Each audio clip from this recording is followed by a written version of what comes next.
So today we're going to talk about Python type annotations, or how I learned to stop worrying and love type annotations.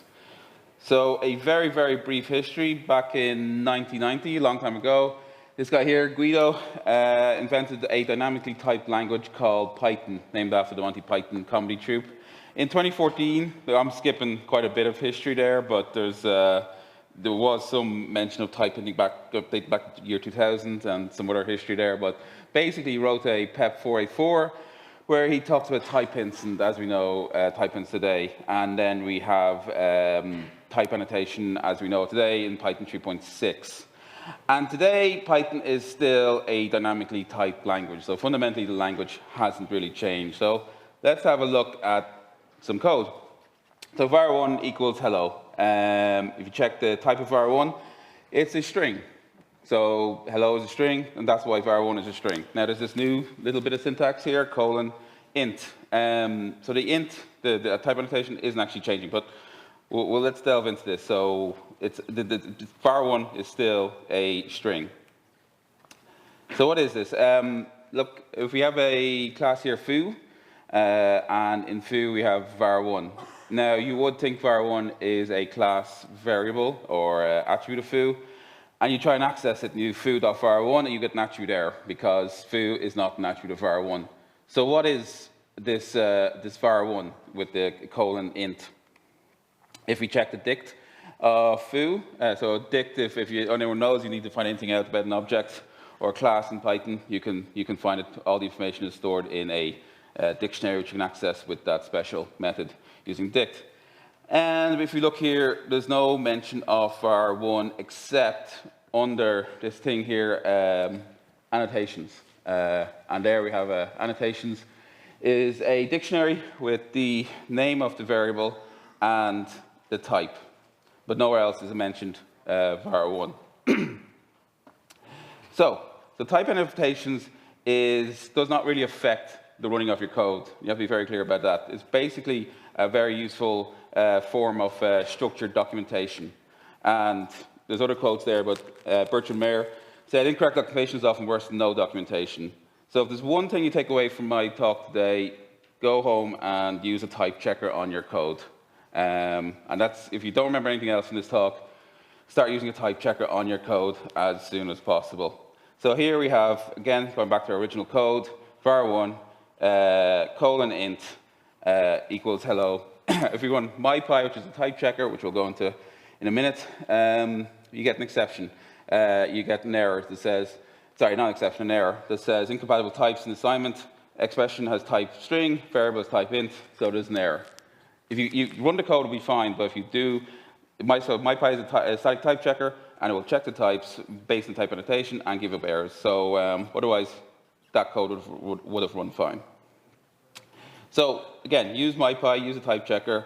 There is other alternatives. MyPy is the most mature. Actually started off as a language. A guy had this idea of he's going to create his own statically typed language, and then Guido was like, maybe don't do that. Maybe use MyPy for type checking. He has another idea for it. But anyway, it is the most mature out there. It does catch the most errors, in my opinion. There is alternatives, PyType from Google, Pyrite, Pylance from Microsoft VS Code. You probably are using Pylance and VS Code anyway. Pyra methods have something, and these other type checkers have other features. I think some of them have like automatic additions. It will automatically add type annotation to your current code, which is a whole other thing, which I wouldn't recommend. Rough is a linter, but it does have some options for type checking as well, which can be useful. And there's other type checkers built into your IDE, but I would recommend using mypy. So aside from actually checking the types, type annotation does have other uses. If anyone's used data classes, and I would recommend you use data classes, Athers is the non-standard library version of data classes, basically. So data classes use type annotation for helping define a class. So I could spend 2 hours talking about data classes, but basically the part type annotation comes into it is it removes a lot of boilerplate code, and you can just define a type annotation, and it will build out the attributes and everything else for you. So yeah, data classes use type annotation. Pydantic, I think if you're doing type annotation, you probably because of Pydantic. That's used for data validation from like user input data. So you define a class, say it's a Pydantic class, and then it will check those types at runtime and use type annotation for that. Fast API uses Pydantic. A bunch of other tools probably use Pydantic as well. And Fast API uses type annotation as well to help create your Swagger docs or your OpenAPI docs and other documentation.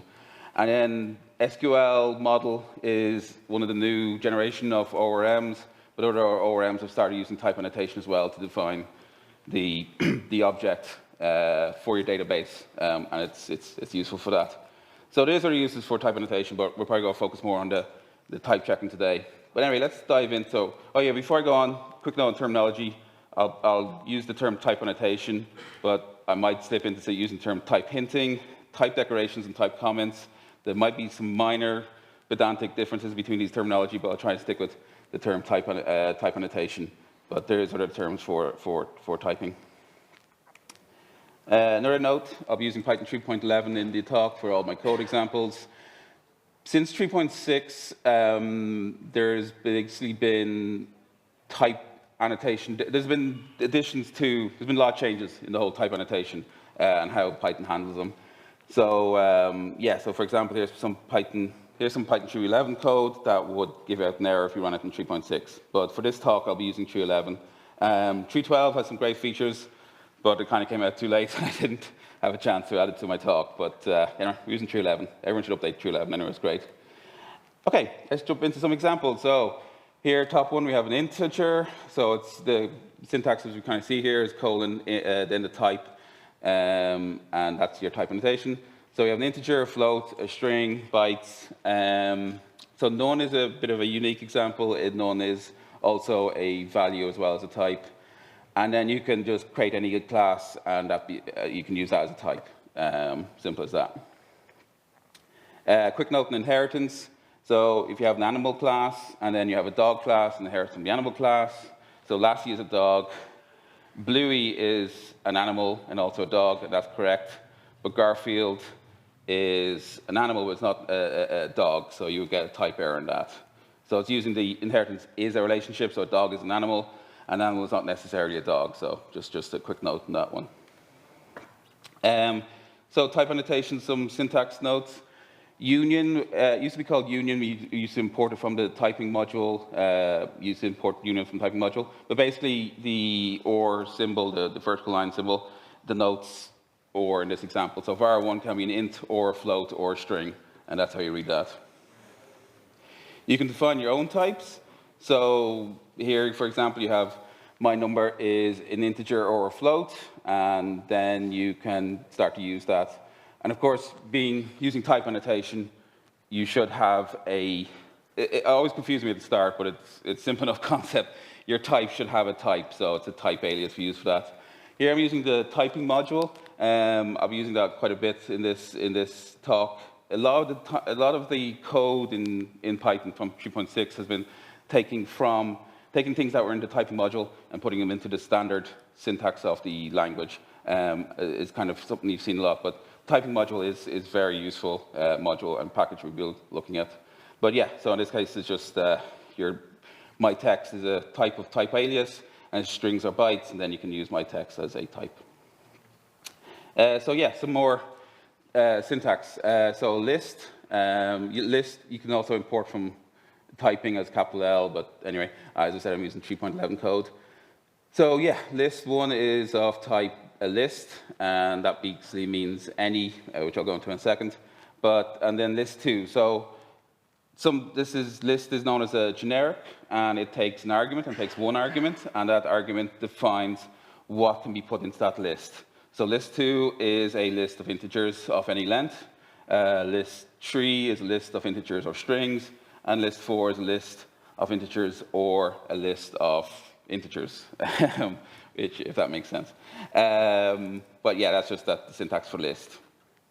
So any, as I kind of alluded to before, any means any type, which is you can get from the typing module.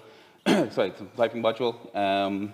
Generally, if you see any in a code, it's kind of a code smell. There's some examples where it's useful, but generally, if you see any usage, it's something maybe something strange going on.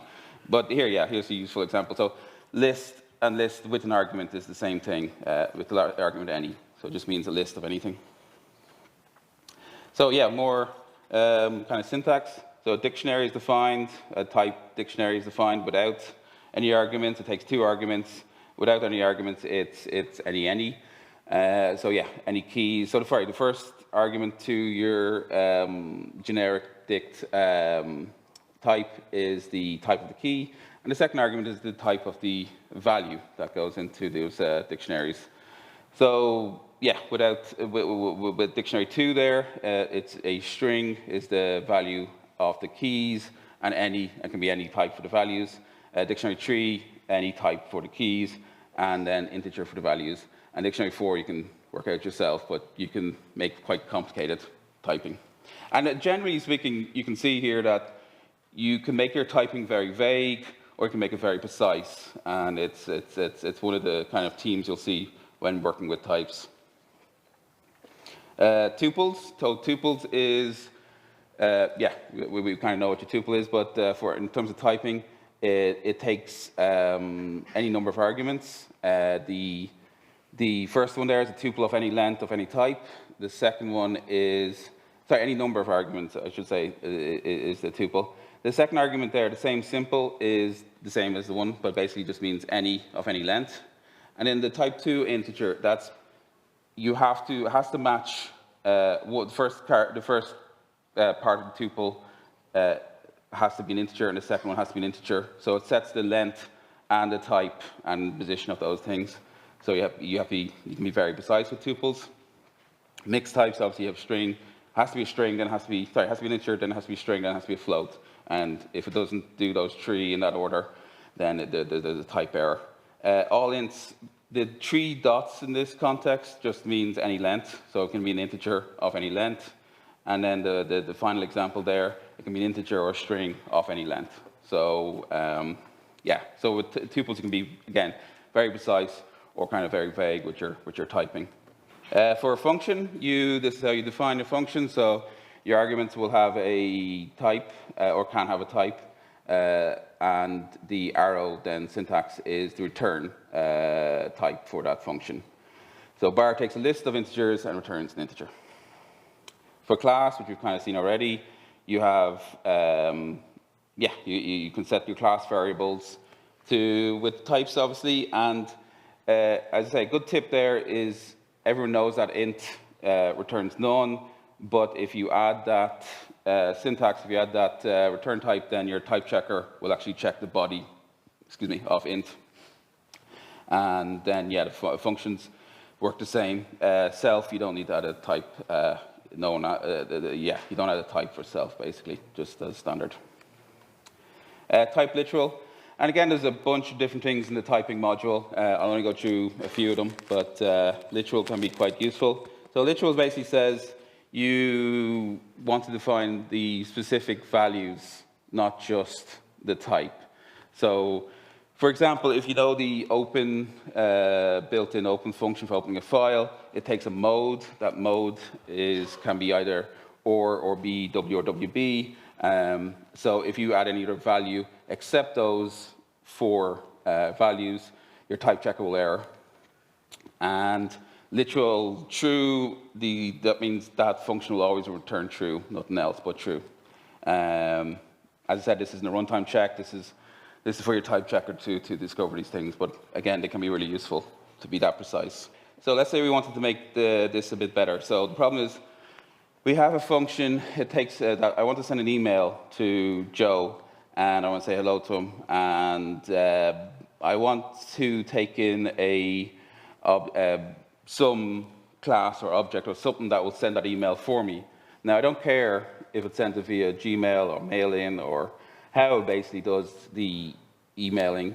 I just care that there's a function on that object called send email that takes 2 subject and text body. So that's the problem. So what's the solution? Is to use protocols, or there's at least one solution. So a protocol is similar to an abstract base class, if anyone's familiar with that. There's some differences. So you define the protocol as an object, as a class, and you inherit from protocol. and then within that class you have the send email. So it's like a blueprint. So the send email only has the type annotation. It doesn't have the implementation of the actual sending of the email. And then when I have my say hello to Joe, I set it to be of type email sender, and then it all works out. And then later on, you actually do the implementation of the send email, and it matches up. Or if it doesn't match up, you get an error in your type checker. Okay, so let's say you have this as your example. And as I said before, any is a bit of a code smell. So I have a function, a silly function in this case, but still, you could imagine something more complicated. It takes a list of items of any type and returns an any. But as you can see, I want the items to match what's coming out of it. So I want the type checker to be able to say, oh, there's a string passed in as a list. I know, therefore, it's going to return a string. So that code there will error because, will error when you actually run it because you can't plus 1 to a string.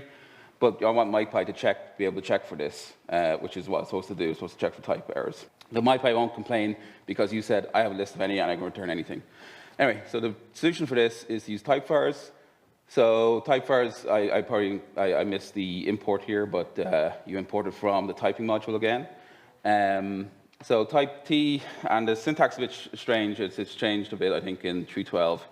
But you define a typefire of T, and then you say it's a list of T of typefires T, and it returns a T. And then at runtime, it basically matches those two up. So it will error on the first item better because it knows, mypy will know that the first item better will return a string this time. So it kind of assigns the type at runtime.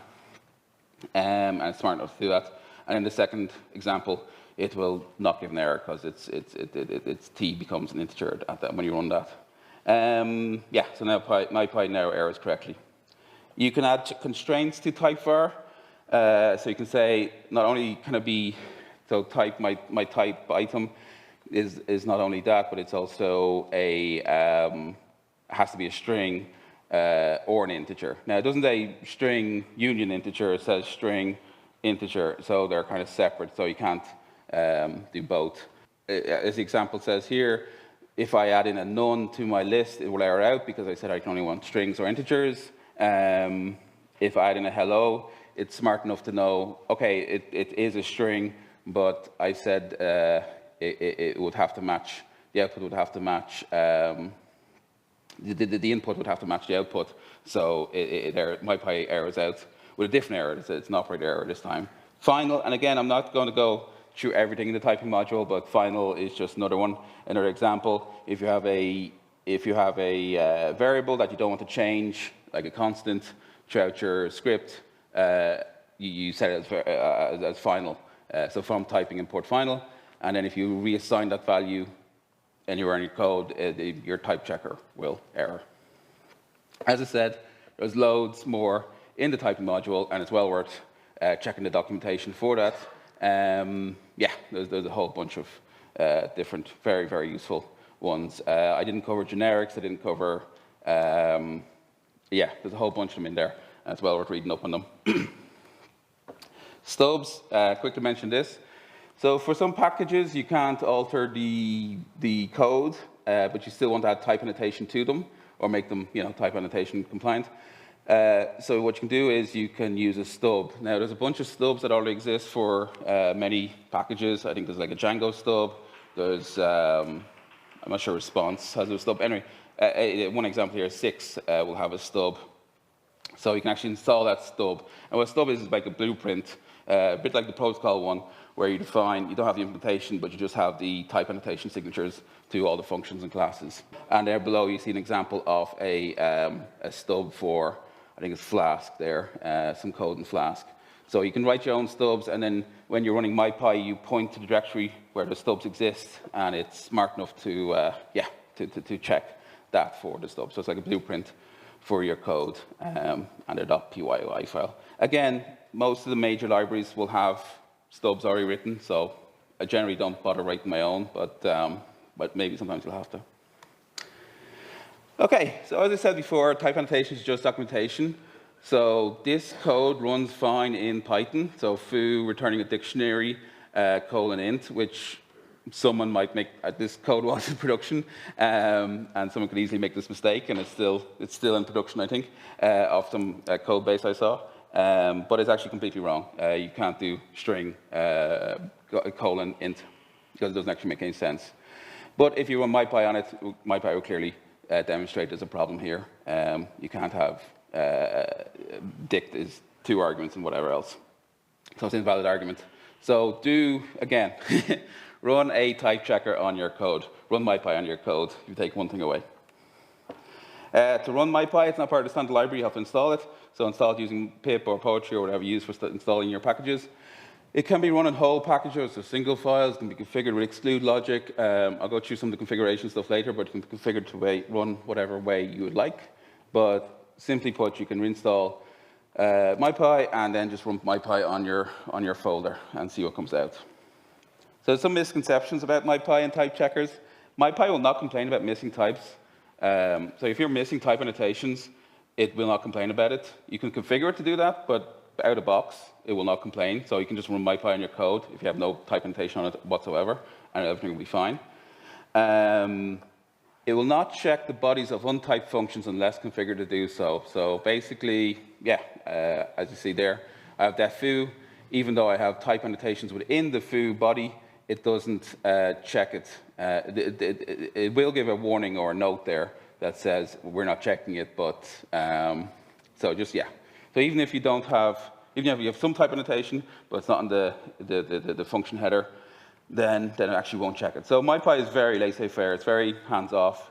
You can run it just out of the box, and you probably won't get errors. If you do, then it really is worth fixing them. So getting started with type checking, as I said, install mypy, run mypy in your code, fix your mypy errors, then set up your mypy configuration. Maybe you want to make some changes or tweaks to mypy. Add mypy to your CI if you have some sort of CI tools where you run your linters or your unit tests, so that fails when you do your builds or your deploys. Optionally, and this is something I like to do, is sporadically run mypy strict rules and do those fixes. And if they're passing, if the strict rules are passing, then maybe consider changing your CI to always run strict rules. But I'll get more into strict in a second. MyPy configuration can be used. You can use mypy.ini or .mypy.ini. So that's from the documentation. I generally try to use everything. I use pyproject.toml for all my configurations these days. But there's a bunch of options for configurations. You can exclude directories. All the different flags can be put into your configuration. So here's a CI/CD example. So I have a open source project. You can check that out. Pretty numbers. I'm not going to go into this too deeply, but you can check the source code. This is Circle CI. So it has a mypy step in the Circle CI. Circle CI it's a free tool, or you can use it freely. So I have the code on GitHub, and then this code will run. This is a bit of YAML documentation that just says, check out my code, install all the poetry dependencies, and then run mypy on my code. This code base, I actually have strict turned on because it's a really small toy example.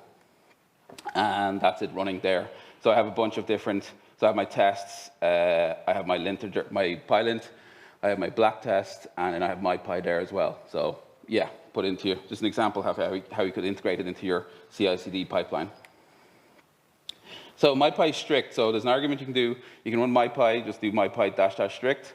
There's a misconception that strict just checks if everything has a type annotation. It actually does more than that. It actually enables all optional error checking flags, which can change over time. So different versions of mypy, strict will actually mean different things. So that is, if you do mypy help, you'll see all the different flags that strict will turn on, and that's just a list that my version had. So you can see there's a whole bunch of different ones, and it is very useful because, again, it will show if you're learning type annotation and you really want everything to be type annotated, then definitely try and use strict, and you will get you'll see some interesting things come out. So why use type annotation in conclusion? The documentation of the code helps other developers making your code more readable.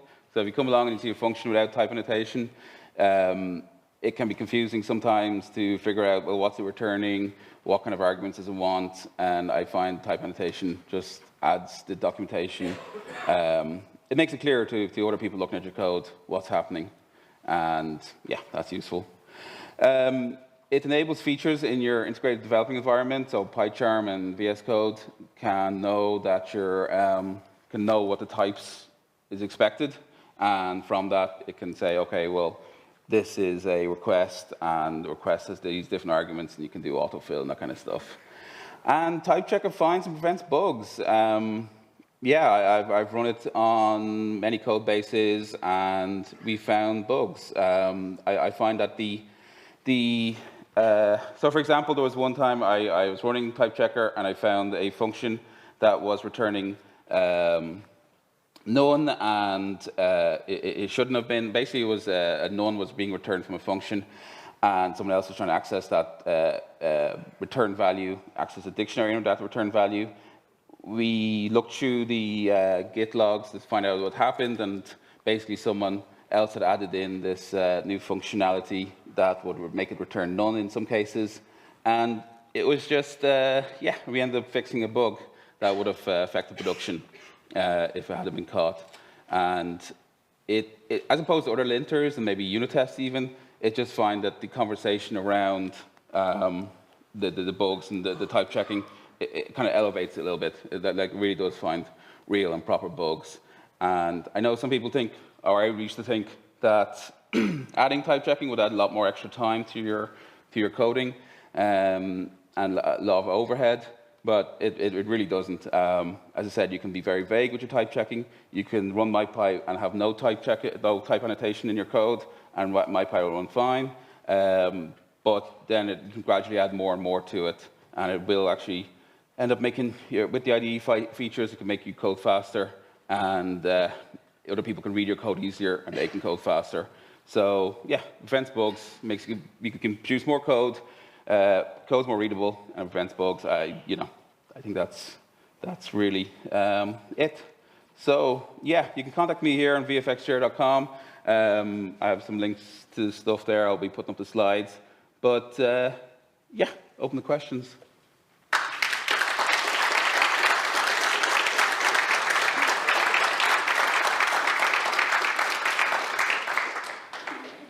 Hi, you had an example where you set a type to be a list of integers or lists of integers. That's effectively a recursive definition. If we were writing a grammar, we would write x equals list of int or x. Do you anticipate being able to do that in typing anytime soon? Because in Python, of course, an assignment means that the variable's not yet been bound.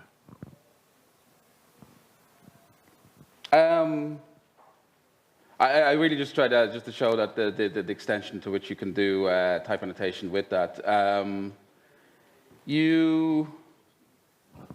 Or maybe you could do it with a type var. Yes, definitely.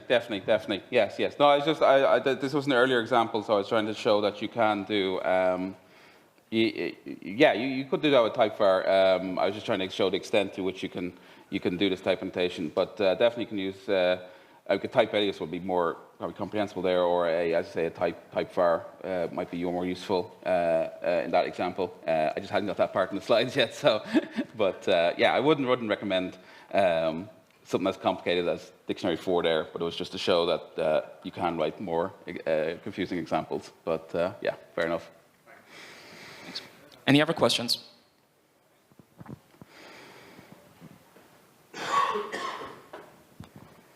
Hi. Would you have your type checking in the test or in the logic implementation? What's the best approach for readability and understanding the code? Yeah, you can have. Yeah, definitely you can have type annotation in your unit test code and in your integration test. Have type annotation everywhere in your code, and run your type checker. Across your entire code base. There's very few reasons not to run your type checker I'm not quite. Also, you know, I have here, and I think that's a good idea, is to have your type checker separately from your unit tests. The one thing that maybe you could exclude your migration. So if you have auto-generated code, maybe you don't want to type check that, but there's you can configure mypy to exclude certain folders if you want as well, which is useful. Does that answer your question? It's just that you gave an example of where a function was returning none, and then you had to look into your code to see what was the issue, because another function was making it return none in some cases. So in that case, would you have the type check, and you said type checker helped you debug this, so would you have it in a test, unit test, or would you have it in your code itself? Okay, I think I get what you're saying, but so your unit test will test your functionality. You know, I know the previous speaker, you put in your values and you get values out. Your type checker will also test your code, and it's a static code checker, so it just goes through. So both of them kind of work. They work in kind of independently. But you know, with if you have type annotations everywhere, it can and it's statically typed. It doesn't actually have to run the code, as opposed to your unit test, which will have to run your code. So both are good. It just will catch maybe different errors, and in many ways, your type checker will catch more errors for less effort. If that makes sense, it actually catches more bugs for less effort, I found, than writing a full unit test to check every output of everything. Type checker will actually do that for you free, nearly, if that makes sense. Cool. Thank you for the questions. Apologies. Cool. Thank you, Gerard. Oh, no, we're working. Okay, thank you.